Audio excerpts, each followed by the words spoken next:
Sri Lanka's most powerful news brand. Over the past few days, Newsfirst has been making revelations regarding a private institution in Kolpiti which engages in a scam under the guise of providing higher education and job opportunities for students. Another group of students who had been cheated out of their money arrived at the Kolpiti police today to assist in the investigation to the complaint lodged by them. Representatives of this particular company were requested to arrive at the police today to record statements. However, they did not appear before the police today. We were asked to come in today, but no one from Lanka turned up. We continue to be inconvenienced. There are politicians in this country, they are yet to react to this. There are a lot of children in Malaysia today who are suffering because they cannot return to the country. A group of students who travelled to Malaysia through this particular company expressed these views to Newsfirst. There are 5 of us in this room. One managed to return home. 8 people use this bathroom. We don't even have a shower. Lanka took our money and never looked into anything.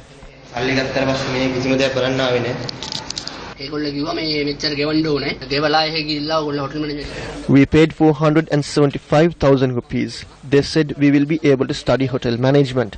They said we would receive a certificate and that we would be able to work in Malaysia or Sri Lanka. They didn't enroll us in a college. We cannot tell our parents because they sent us here with great joy. For about a month, we have had only 1 meal a day. Lanka cheated us. We were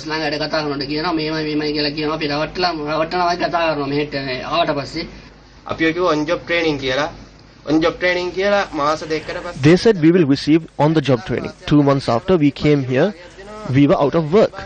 A month later, when we get paid, half our salary goes to Lanka and the agent. We get only half. It has been 5 months. We don't have a passport. They didn't give us an ID card. We can't even walk on the streets. We didn't receive an internship letter. There isn't even a college. Everything is fake. Lanka has sent about 40 students. The National Youth Corps told us they have sent more than 200 students. When we came here, we realized everything was false.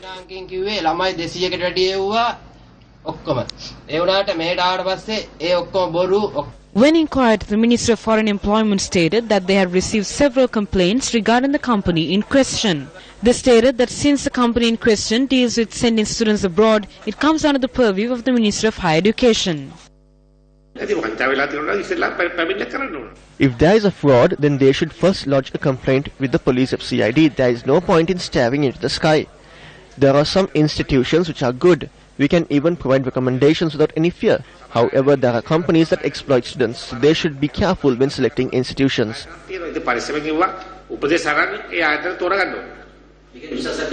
No, we are not involved in it. They are private institutes and we have no involvement. You heard what the Ministry of Foreign Employment had to say. You heard the views of the Minister of Higher Education. Now all we can say is this is not the advice that you should be giving. This is common sense. If some injustice is done to you, you go to the police, you lodge a complaint. It's not rocket science. We expect something more from our elected officials. We expect something more from our public officials. That is why we the people cast our vote and send these people to Parliament.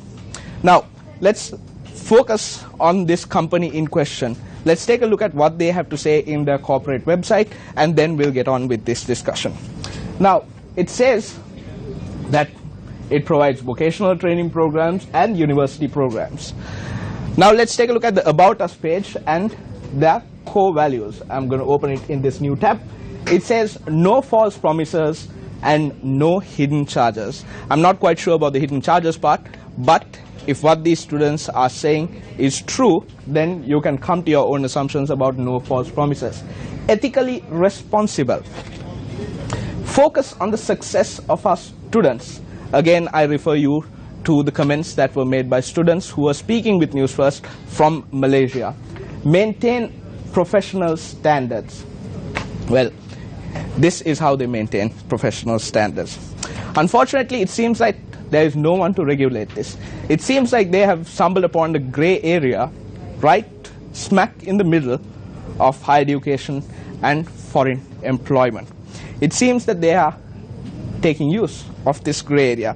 It's difficult to understand what they actually do, whether they provide educational services or whether they actually provide foreign employment.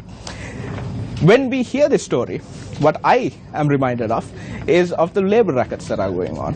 I am reminded of the hardships that our mothers and sisters face when they travel to countries in the Middle East, where their passports are taken and they work for next to nothing. This is what I am reminded of.